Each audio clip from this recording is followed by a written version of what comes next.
Jangan lupa untuk subscribe YouTube channel Rizal Rashid dan klik notification bell.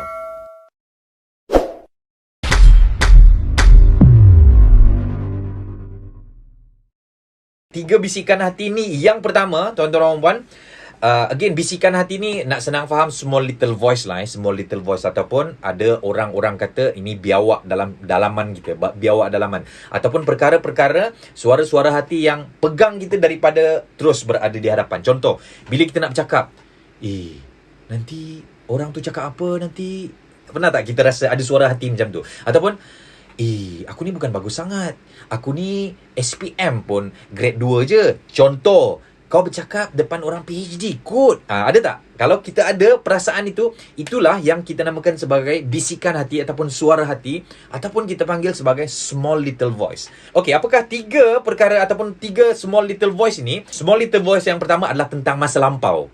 Kau ingat lagi tak masa kau bercakap di depan perhimpunan masa kau SPM dulu? Kau tak ingat? Kau nak terkencing. Contoh.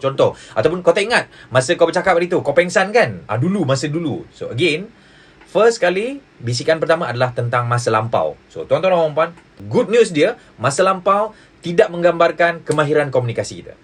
Alright? Dapat? Kalau dapat, anda boleh komen, dapat. Yang kedua, rakan-rakan sekalian, adalah tentang keturunan.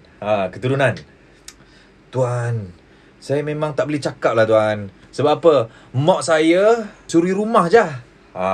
Ayah saya nelayan je. Contoh. So, dia bagi tahu, tuan, mak saya suruh rumah, ayah saya nelayan. So, tuan-tuan dan puan, itu juga adalah bisikan-bisikan ataupun small little voice yang membuatkan kita rasa tak confident bila bercakap. So, again, keturunan ni tak melambangkan keupayaan kita dalam menguasai komunikasi, tuan-tuan dan puan.